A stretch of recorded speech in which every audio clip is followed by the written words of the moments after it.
Il faudra s'habituer désormais à quelques notes d'accordéon et c'est plutôt agréable du côté de l'écluse de Mirevaux à Château-Gontier, car depuis quelques semaines, un nouveau locataire est arrivé avec son savoir-faire et un local de travail plus confortable. Moi, j'avais déjà dans l'idée de déménager l'atelier pour avoir un petit peu plus grand. Et puis il se trouve que j'ai rencontré Antoine Faucheux qui était déjà installé lui dans une maison éclusière un petit peu en amont au-dessus. Et voilà, quand j'ai vu effectivement l'atelier qu'il avait et puis les possibilités d'espace, etc. Ouais, je crois que j'ai été séduit, hein. Voilà, j'ai répondu à l'appel à projet et puis j'ai été sélectionné. Ce facteur d'accordéon est donc le nouveau venu parmi les éclusiers artisans choisis par le département pour faire vivre les maisons éclusières. Et celui qui l'a inspiré, c'est donc Antoine Faucheux, coutelier désormais renommé, installé à l'écluse de la Roche-Neuville, qui fut le premier professionnel à relever le défi en 2018.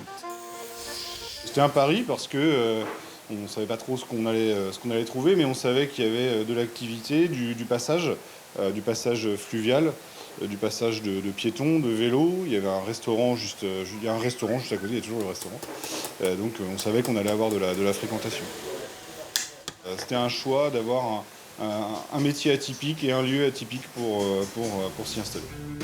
Avec une obligation, gérer l'écluse, mais les systèmes sont automatisés et les bateaux peu nombreux.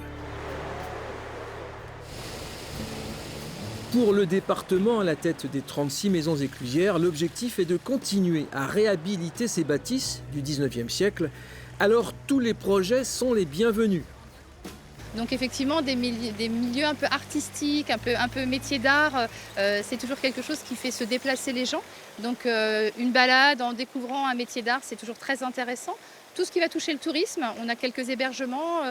Sur Sacé, on a des gîtes, sur Changé, on a des bars. Donc l'idée, c'est vraiment que ces maisons éclusières soient des lieux pour se faire des souvenirs de cordialité, de convivialité, de rencontres.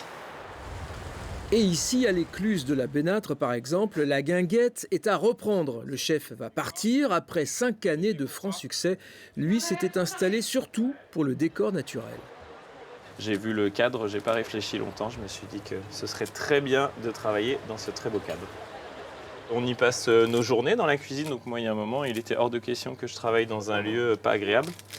Et ça fait partie de mon confort de vie à moi, et aussi de mes clients, mais aussi avant tout pour moi, c'est important. Régulièrement, le conseil départemental attend donc qu'on lui propose la bonne idée et n'hésite pas à investir. Chaque rénovation de maison éclusière lui coûte entre 100 et 150 000 euros.